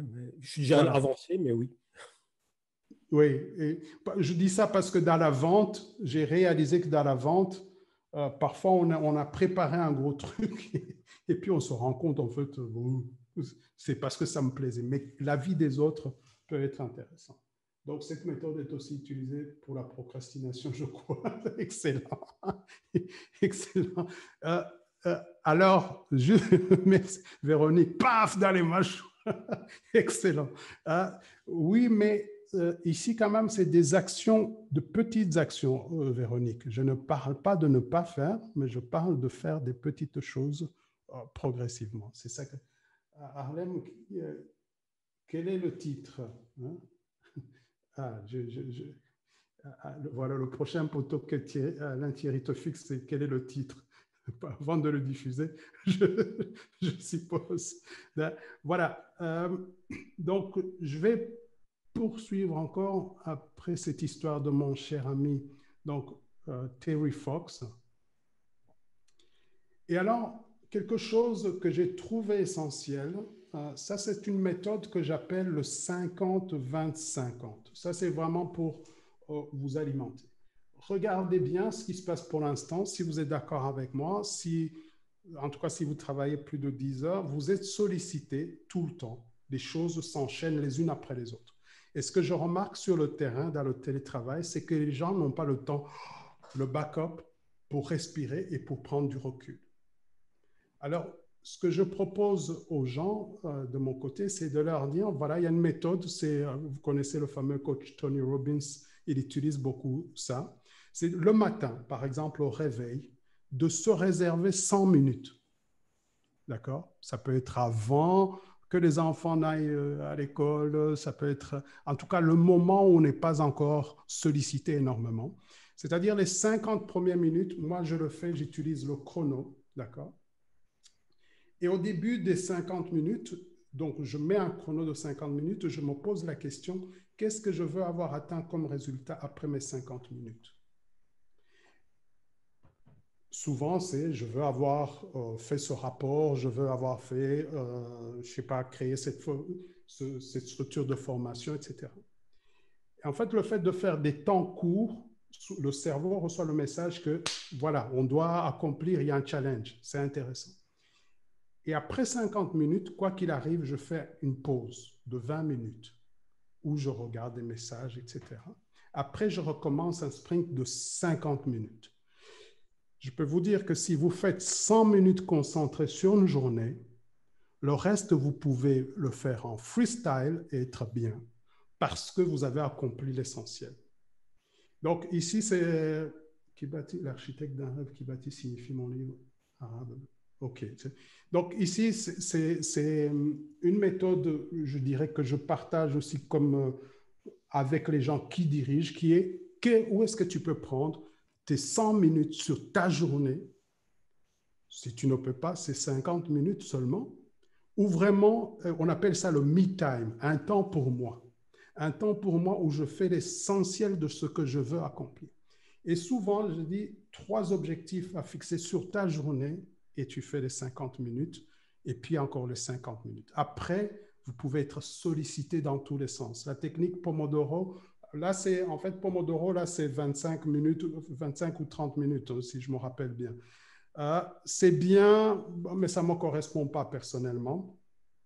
Parce que même Pomodoro, quelque part, il a tiré des conclusions assez vite. En fait, pour dire l'inspiration de Pomodoro vient de l'analyse pendant la Deuxième Guerre mondiale, des gens qui faisaient vous voyez, les opérateurs radars.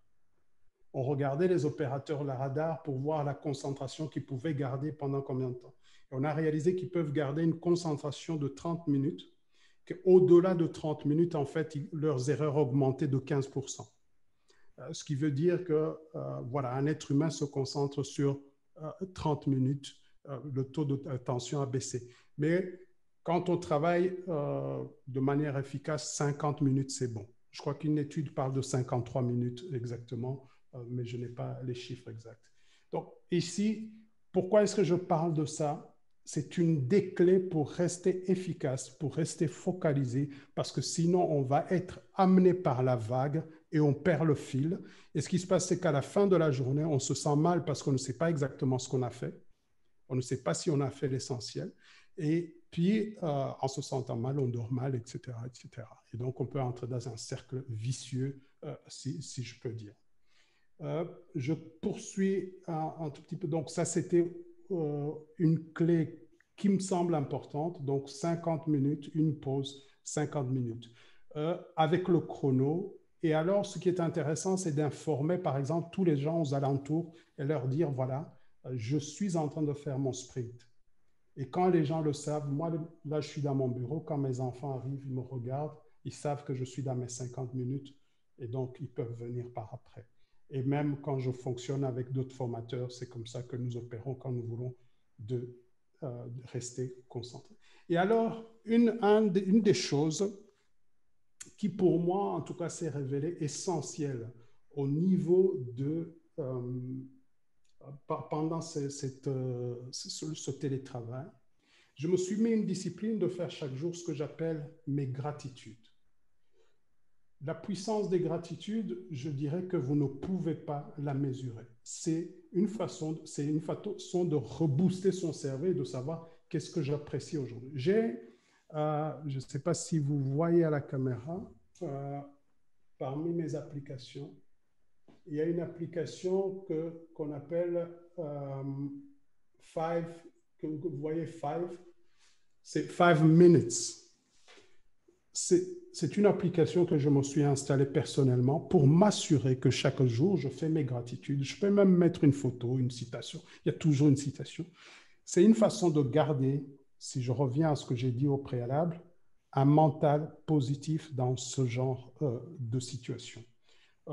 Vraiment, ça, c'est pour moi, si je devais reparler des clés, j'ai parlé de l'index de computation, donc en disant comment c'est important, ce que je veux, ce que je ne veux pas, ce que je ne veux pas, ce que je veux. J'ai parlé brièvement de la communication avec quelques éléments clés qui me semblent importants. J'ai parlé aussi de, si je reviens un peu en arrière, tu veux bien revenir en arrière, mon ami, de ce mode, donc de cette histoire de la roue des Deming, c'est plutôt une approche philosophique. Et pour les managers, ils adorent avoir ce genre d'outils puisqu'on fait des exercices sur ça. Mais ici, je ne fais pas un exercice avec vous.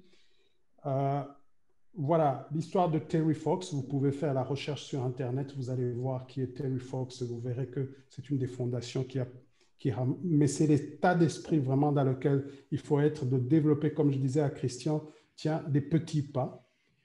Cet outil, pour moi, qui est magique, qui me permet de rester concentré, de garder le moral et surtout le fait de clarifier l'objectif chaque fois avant les 50 minutes. Qu'est-ce que je veux atteindre comme résultat? D'accord. Au cours de ces 50 minutes. Et alors, ici, il y a les lois du temps qui interviennent aussi, parce que comme la loi de Parkinson, qui dit plus on laisse le temps, plus le temps s'étend, hein, eh bien, plus on prend un temps court aussi, plus on devient efficace. Et on rajoute une pause, évidemment, parce qu'on a besoin de s'aérer. Je vous ai parlé de la gratitude. Pour moi, c'est un des moyens les plus puissants. Je me pose la question chaque jour, quelles sont mes 3 gratitudes aujourd'hui par rapport à ma vie, par rapport à ce qui se passe? Alors, parfois, on risque de répéter des choses, mais j'essaye de les transformer. Et en faisant ça, je peux dire que pendant la période du télétravail maintenant, vous pouvez avoir un autre regard. Et en fait, ça permet de créer, puisque vous avez un focus qui ne va plus sur ce que je ne veux pas, mais ce que je veux, vous pouvez alors commencer à créer des opportunités rien qu'en vous focalisant sur ce qu'il vous faut. Voilà, ça c'est ce que je voulais vous partager. Ce que je pourrais donner en plus, si vous avez besoin de ça, c'est 3 podcasts, un qui parle du sommeil, de l'importance de notre cycle circadien, d'importance du cycle circadien. Ce que j'ai dit, le 50-20-50. Et puis, il y a un 3e podcast, je ne sais plus sur quoi, avec 3 filles. En fait, j'ai beaucoup d'éléments, je ne sais pas encore exactement ce qui peut vous aider. Donc, c'est là où je suis à votre disposition pour vous entendre et savoir si tout ce que j'ai dit, ça a du sens pour vous, si vous avez besoin des informations supplémentaires ou quel écho ça avait, puisque peut-être vous le faisiez déjà. Donc, en 1h30, je pense que j'ai essayé d'être synthétique, si je peux dire. Voilà. Peut-être une première réaction, Christian, et puis... Mais je voudrais encore compléter, parce que c'est quelque chose qu'on avait évoqué quand on avait préparé cette réunion d'aujourd'hui. C'est par rapport à, je dirais, l'impression que le télétravail véritablement joue comme un amplificateur des comportements, on va dire, naturels ou spontanés des personnes. C'est-à-dire, la personne qui est travailleur risque de devenir travailleur-man et de passer de 8h à 12h à 14h. Celui qui n'en fout pas une et qui essaie de se débiner, il va se cacher derrière la technique, il va en faire encore moins, etc. Il y a cette impression, en tout cas moi je le vois, d'observer l'équipe de mon épouse qui travaille là. Pour moi, c'est un laboratoire où j'expérimente. Je vois très bien qu'en fait, c'est vraiment une amplification dans les 2 sens. Il y a des gens qui travaillent beaucoup plus, mais ils travaillaient déjà probablement plus. Il y a des gens qui sont encore plus concernés, mais qui étaient déjà concernés. Et ceux qui étaient moins concernés, ils vont peut-être l'être un peu moins parce que peut-être ils savent plus se cacher. Je ne sais pas si vous partagez cette impression. Je laisse peut-être les autres s'exprimer parce que moi, je me suis fort exprimé. Comme ça, j'entends les autres. Si vous souhaitez des fiches ou quoi, ou des choses, voilà, je mets mon adresse.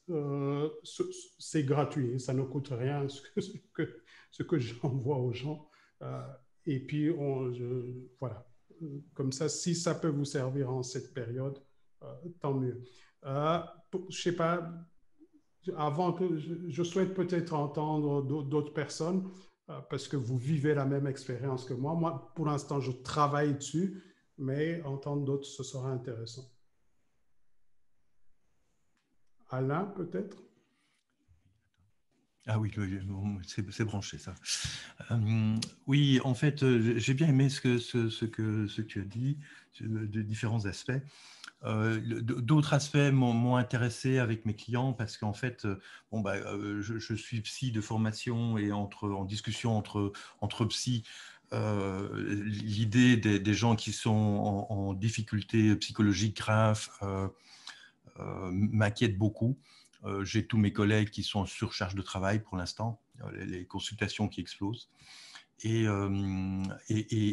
avec des choses qui moi, m'inquiètent beaucoup. Par exemple, des gens qui viennent en dépression et vraiment en état vraiment avancé et qui n'osent en parler ni à leur patron parce que quelque part, c'est honteux de dire que quoi, tu es chez toi devant un écran et quoi, tu sais pas travailler, c'est quoi de ce truc, quoi.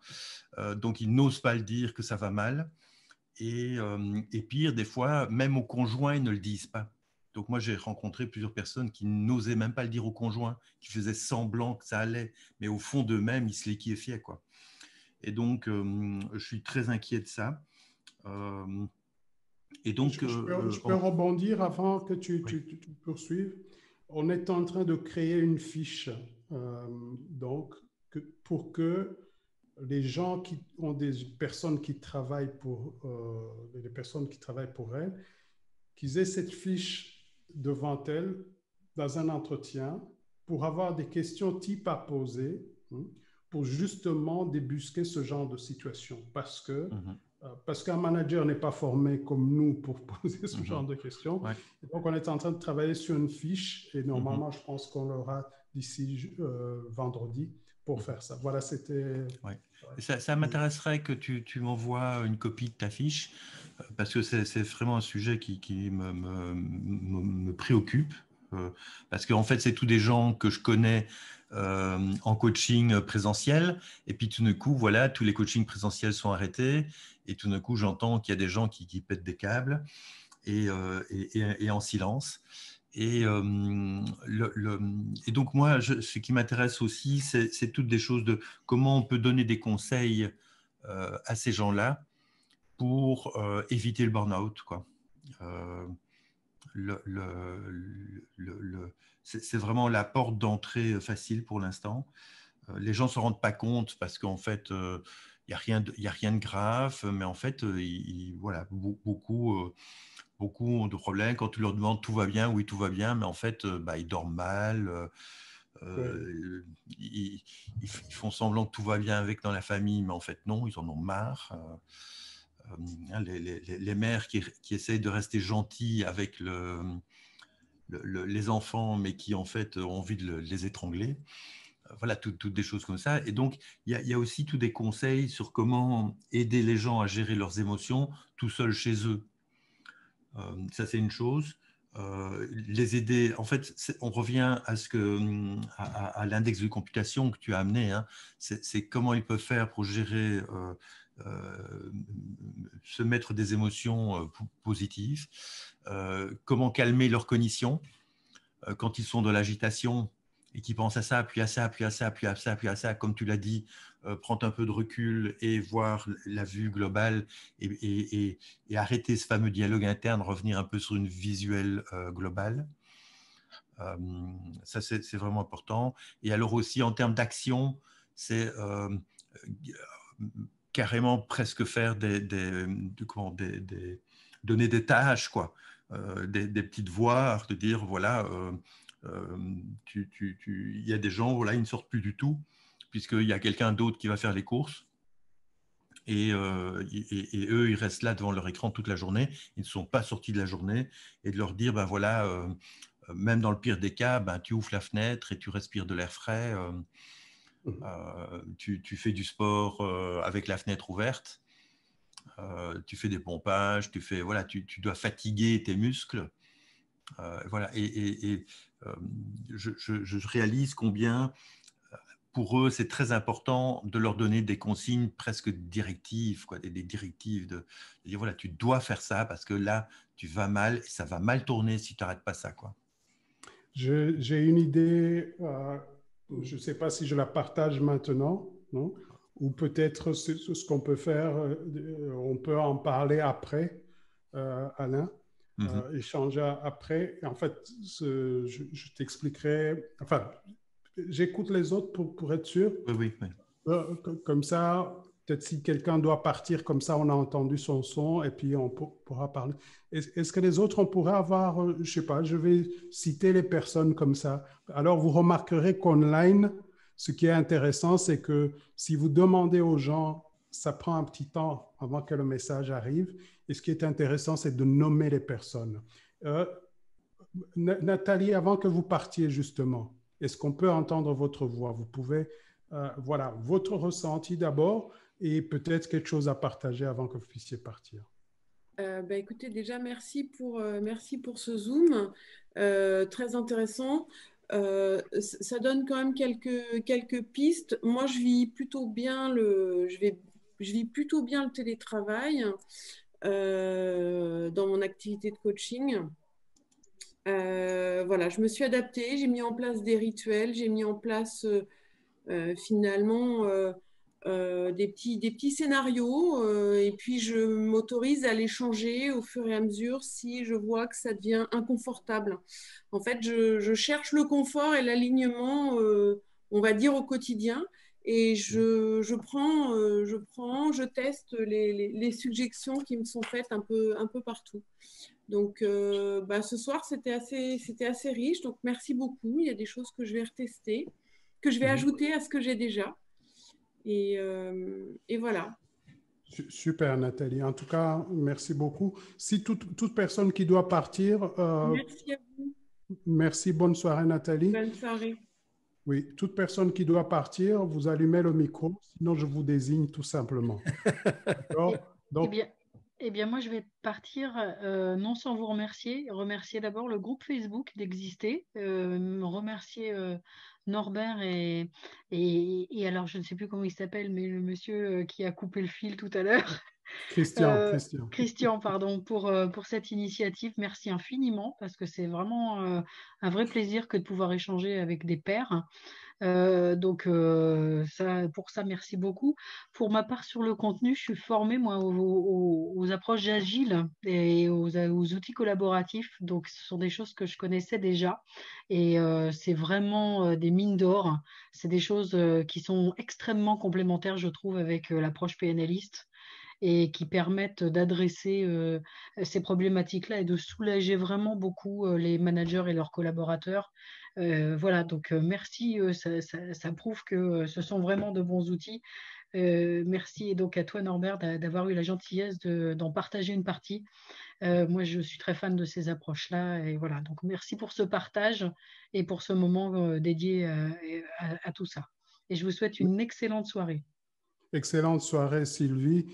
Et alors, le prochain qui dégaine a gagné, comme on dit. Donc, faut que ça fume, là. Le plus pressé. Ça veut dire, si vous restez, c'est que vous n'êtes pas pressé, donc je désigne. Donc, il y a quelqu'un qui est pressé qui dégaine? Non? OK, bon, on va désigner. Oui, je n'ai pas vu. Quoi? Tu as dit quoi? Massine? Oui, allez-y, Massine. Dites quelque chose. On est tout oui. Massine a disparu. En ce moment, je vis une situation typique que vivent certains salariés quand je vous entends, mais mon micro ne fonctionne pas. Cela crée une petite frustration. Ah, Massine, vous êtes muet. Ben voilà, ça arrive. Est-ce qu'il y a une question, Massine, ou est-ce que vous pouvez juste rédiger brièvement une question comme ça? Vous avez fait une affirmation, donc ce que vous vivez à ce moment.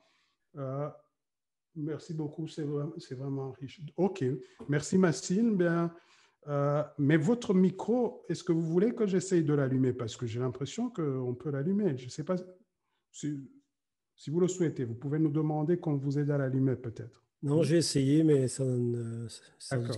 OK, Massine, ben, on aurait voulu entendre, mais on a entendu votre voix tout à l'heure, je pense. Hein? Mais c'est quand... OK. Une autre personne? C'est vraiment riche de faire quand une personne ne peut pas. D'accord. Que faire quand une personne ne peut pas participer? C'est dans le contexte ici ou c'est dans un contexte d'entreprise?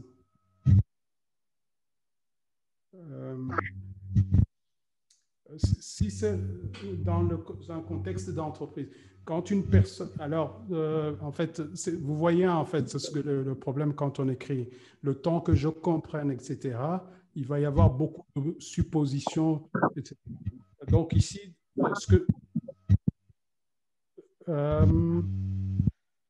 c'est une personne qui ne veut pas participer parce que elle s'est isolée.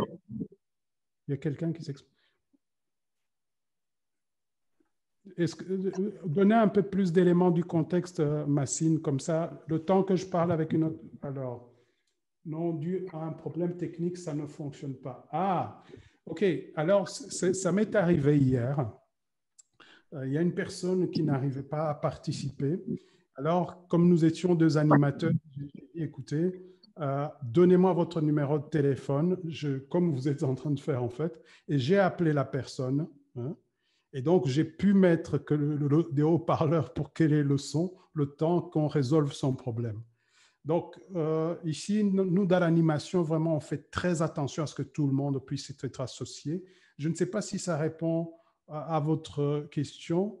Excellente idée. Voilà, on étudie. Merci. Alain Thierry, je vais devoir quitter. Merci pour cette présentation. Il est déjà parti. Oui, je vais sortir aussi. Je vais peut-être parler avant de sortir. Je suis Catherine. Quoi ça? Je ne sais pas si vous m'entendez. Je suis Catherine. Oui, on vous entend comme à la radio, Catherine. Ah bon, très bien. Pour dire que d'abord que je suis à la retraite et que je n'en ai jamais été aussi heureuse. Pas actuellement être dans les lieux du travail, c'est vraiment... C'est un gros point en moins. Le deuxième point, c'est que je suis une psychologue à la retraite, donc je suis sensible à ce qui se passe auprès des gens. Et bon, je ne suis pas en France, mais les problèmes psychologiques s'annoncent. C'est qu'un début.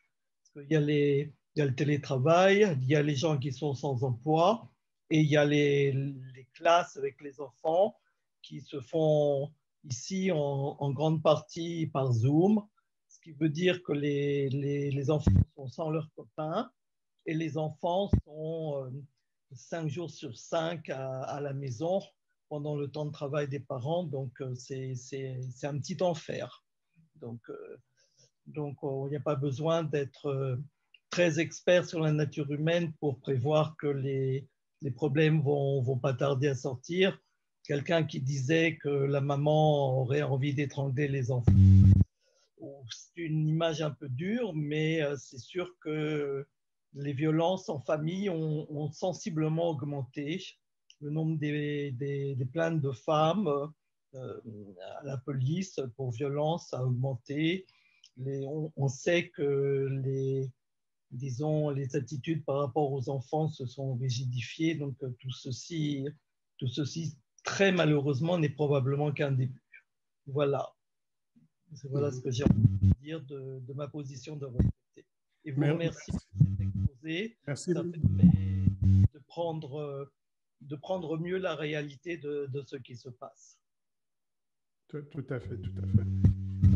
En tout cas, Catherine, tout à fait juste. Et c'est vrai que moi aussi, j'ai des craintes comme ça. Et j'aurais voulu répondre à Alain, mais malheureusement, il est parti. Et donc, ce que je voulais dire par rapport à ça, c'est que je m'étais posé la question au mois de mars. Et j'avais regardé en fait, comment font les mentors américains. Notamment, je me suis inspiré d'un certain Bob Proctor. Je ne sais pas si vous connaissez, c'est un gars qui a 84 ans, qui a toujours la pêche, et bien d'autres. Et en fait, j'ai réalisé que c'est par des systèmes audio. Et donc, ce que j'ai mis en place, moi, c'est des audios, par exemple, de tous les jours, 5 minutes. Parce qu'au-delà de 5 minutes, la personne a le sentiment que c'est tout un travail. Par contre, en 5 minutes, pouvoir écouter un audio pendant 5 minutes, c'est pour accompagner, comme Alain disait, des gens qui, justement, cherchent à garder la tête au-dessus de l'eau. Et tout en créant, par exemple, que toutes les 2 semaines, il y ait une rencontre virtuelle où on parle de leur avancement. Et les gens se fixent un objectif avec un défi, en fait, en forme de défi sur un mois. Certains, alors, c'était le sport, je vais me remettre au sport. D'autres, c'était, tiens, je vais perdre un peu de poids. D'autres, c'était, tiens, j'avais une maman au foyer qui disait, voilà, j'en ai marre de rester à la maison, j'ai besoin de bouger. Et voilà, il faut que je me mette, comment est-ce que je fais, sinon je vais déprimer. Ce genre de choses. Donc, et ce que j'allais dire à Alain Thierry, c'était, tiens, on peut en parler, voir comment il peut créer des audios de 5 minutes, hein, qu'il peut envoyer en fait à des gens sur... Et moi, j'avais créé un cycle vraiment où j'abordais tous les domaines. Voilà, c'est ça que, je ne sais pas, Christian, tu pourras me donner ses coordonnées, comme ça je lui expliquerai ça. Oui, pas de souci. Hein. D'accord. Voilà, une autre personne, peut-être Olivier, on vous entend, ou Arem, Je ne sais pas comment tu as deviné que j'allais devoir vous quitter. Bravo, super. Oui, mais j'ai l'œil et le bon. Ouais, c'est ça. J'étais en train de commencer à dire, je vais devoir les yeux ont fait comme ça. Ouais, c'est ça, certainement. En tout cas, merci pour ce que je voulais dire, c'est que merci pour cette intervention, Norbert. Des choses intéressantes et effectivement, pour revenir sur ce qui a été échangé par les uns et les autres. Certainement que nous ne mesurons pas nécessairement aujourd'hui tous les enjeux et tous les impacts de ces situations, effectivement, de transformation assez profondes. Et en tout cas, merci pour cet échange et ce partage d'informations, d'expériences très, très intéressant. Merci beaucoup, Olivier. Je vous souhaite une excellente fin de journée. Merci, Christian, pour cette organisation. Et peut-être à un prochain Zoom avec le groupe. Un plaisir. Véronique, je sens que vous m'aurez d'envie de déclencher le truc. Appuyez sur ce bouton parce que votre micro est éteint, Véronique. Allez-y, bam, avec le marteau. C'est bon? Oui. Ça fonctionne? Vous m'entendez? Oui, oui. Alors, je suis arrivée en retard, donc j'ai pris en cours. J'ai loupé le début, mais je pense que c'est enregistré. Je crois, Christian, non? Donc, il y aura une possibilité de revoir le début. Donc, je remercie Christian, je remercie Norbert. C'est très pédagogique au niveau des stratégies qu'on peut mettre en place. Mais je me suis posé une question. C'est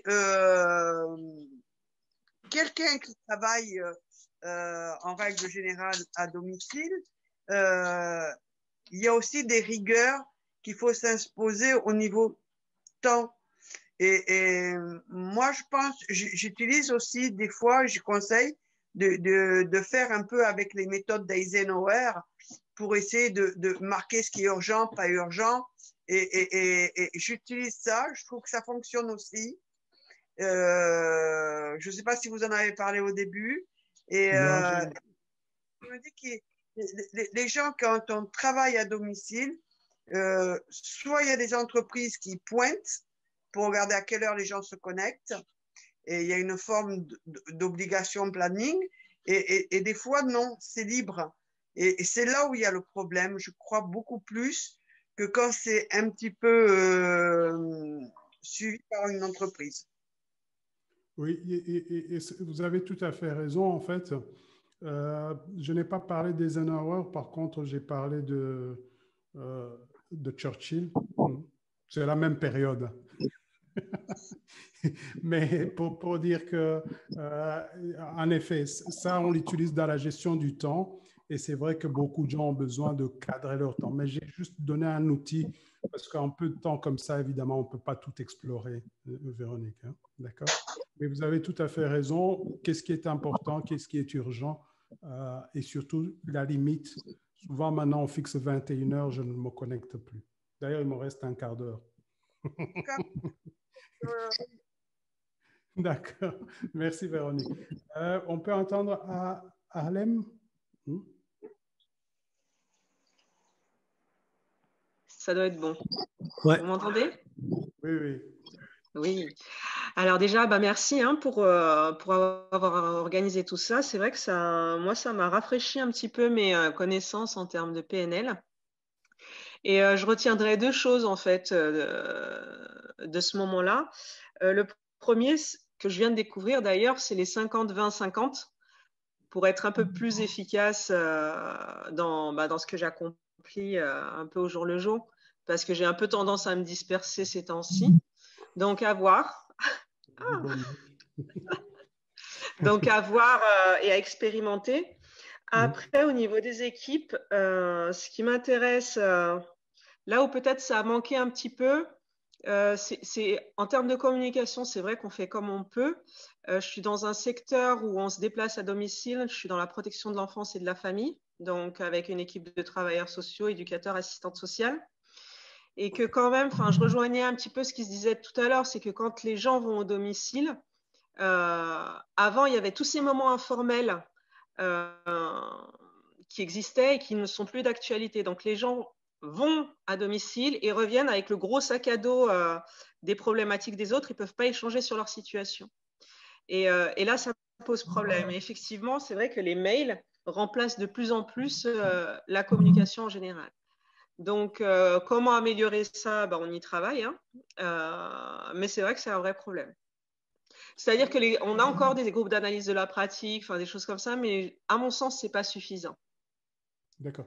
Tu aurais souhaité avoir des clés supplémentaires à ce sujet s'il y en a, oui, des clés des instances de régulation un peu, d'information et d'échange avec mes pairs. S'il y en a, oui. Après, effectivement, on y réfléchit aussi en équipe. Alors, je suis en train de réfléchir par rapport à ce qu'on met en place. C'est que c'est vraiment créer des moments comme ce moment-ci d'échange. Et moi, il y a deux questions simples. Qu'est-ce que j'ai appris de ce qui s'est passé et quels sont les défis que je rencontre? Et vraiment, les gens se rencontrent pour ça. Et là, quand tu as une idée comme ça, c'est à toi de lancer l'initiative avec les collègues. Ah oui, oui. Et ce qui risque d'arriver, c'est que les gens vont te remercier parce qu'ils vivent la même chose que toi. Et alors, on ne doit pas être très nombreux parce qu'on appelle ça aussi mastermind, donc esprit maître, puisqu'on est jeune. Quand on est seul, on est dans ça. Et donc ici, vraiment, si tu mets ça en place, tu prends 2-3 personnes. Tu n'as pas besoin d'être nombreux. Et tu peux voir s'il y a de la valeur ajoutée, les gens vont augmenter en fait. Il suffit de diffuser et tu vas réaliser. Et alors, tu peux inviter, par exemple, des gens pour vous parler. Mais là, tu dois prendre le leadership dans ce genre de choses. C'est-à-dire, d'accord? Voilà, une idée comme ça. Ça va? Ok. Ouais. Donc, à voir. Voilà. Merci en tout cas. Passer à l'action, c'est ça qui va être un challenge. Est-ce que je le fais? Mais si tu commences avec deux personnes que tu aimes bien. Ok. Super. Didier ou Caroline? Oui, Didier. Oui. Tout d'abord, je vous remercie à tous les deux. C'était très intéressant et ça m'a à la fois rafraîchi la mémoire sur certains points et découvert d'autres choses, notamment le 50-20-50, qui est quelque chose que je pense expérimenter aussi à titre personnel, mais en tout cas qui m'inspire beaucoup et j'irai chercher aussi d'autres renseignements là-dessus. Donc merci à tous les deux. Je voulais juste apporter un élément, mais c'est sans forcément attendre je ne sais pas s'il y a des réponses particulières là-dessus, mais d'autant que je ne suis pas thérapeute particulièrement, mais pour une partie des gens, il y a des gens en tout cas pour qui le travail est aussi un échappatoire par rapport à des problèmes quotidiens, personnels, domestiques à la maison. Et le fait de télétravailler, donc de ne pas pouvoir déconnecter finalement des problèmes que je vais appeler domestiques, mais qui peuvent être graves, des problèmes domestiques, parce que peut-être pas de possibilité de sanctuariser un endroit pour travailler, ce genre de questions amènent des problématiques nouvelles, je pense, et un déséquilibre par rapport à des personnes qui avaient trouvé un équilibre entre le travail et la maison et qui vivaient sur cet équilibre-là. Et je pense que c'est un problème qui ne concerne peut-être pas la majorité des gens, mais qui peut concerner quand même un nombre important de personnes. Voilà, c'est la réflexion que je voulais apporter. En tout cas, merci beaucoup encore une fois pour ce Zoom. Tout à fait, Didier. On a identifié 3 profils, en fait. Celui dont vous venez de parler, qui est donc cette personne dont le sens, quelque part, c'est au travail, et donc qui se retrouve perdu. On a identifié aussi la personne qui a l'esprit d'en profiter, et donc qui se dit on ne me surveille pas, et donc je fais un peu ce que je veux.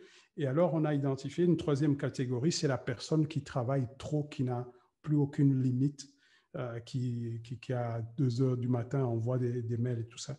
Et donc, ce sont ces 3 profils psychologiques où on est en train de créer une fiche pour que les managers puissent poser des questions qui leur permettront vraiment d'identifier à qui ils ont affaire et comment ils peuvent l'aider. D'accord. Voilà, tout simplement, Didier. Merci beaucoup.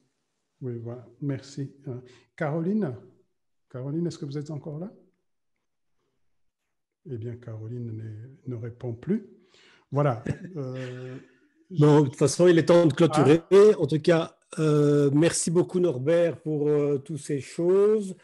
On se tient au courant pour la suite, pour les choses à partager, etc. Ça, on va voir un petit peu comment ça se passe. Effectivement, je suis d'accord avec Didier. Pour moi, il y a vraiment 2 mots-clés que je garde par rapport à la problématique. C'est structurer lieu et temps, hein, et communiquer ou avec cette régulation que Harlem a souligné, c'est-à-dire parce que en plus des solutions qu'on essaie de trouver pour parler d'une manière informelle, les petits lunchs en ligne, etc., je connais quand même pas mal de gens aussi qui disent « moi, les écrans, j'en veux plus ». Donc, en fin de compte, et s'il faut limiter le temps d'écran, qu'est-ce qui se passe? En fait, on le limite sur les temps informels, puisque ce n'est pas les temps opérationnels, soi-disant, et pourtant qui a un effet assez important. Et j'ai des gens qui me disent « voilà, moi, je m'isole de mon équipe parce que j'ai déjà trop d'écran et c'est pour moi dur à supporter. Les yeux, fatigue, etc. Enfin bref, voilà. Je pense qu'on va en rester là. Une question d'Harlem qui était quel est le groupe de PNL? Tu peux allumer ton micro et en parler, Harlem? Oui, c'est le... PNList. Je ne sais pas comment tu as eu l'information, Harlem. Tu entends? Tu m'entends? Oui? Oui, je vous entends. C'est le groupe c'est sur Facebook, c'est le groupe qui s'appelle PNList. D'accord, c'est celui qui est en bleu? Il est en bleu, oui. D'accord. Non, parce qu'il y en a plusieurs. Okay, non, en fait, il y a PNList. PNList, c'est le groupe vraiment PNL pour les questions. C'est un groupe qui se veut essentiellement interactif, donc pas des annonces, des choses pareilles. C'est échange, questions-réponses. Alors, il y en a un qui s'appelle PNList Annonce pour ceux qui veulent annoncer des formations, des initiatives. Là, il n'y a pas de filtrage. Et il y a un 3e qui est pour la pratique, pour ceux qui veulent s'y remettre, faire des exercices. C'est un espace de rendez-vous. On dit, tiens, voilà, je cherche quelqu'un pour travailler les métaprogrammes. Ah, ok, mercredi 8h. Voilà, c'est simplement création de rendez-vous.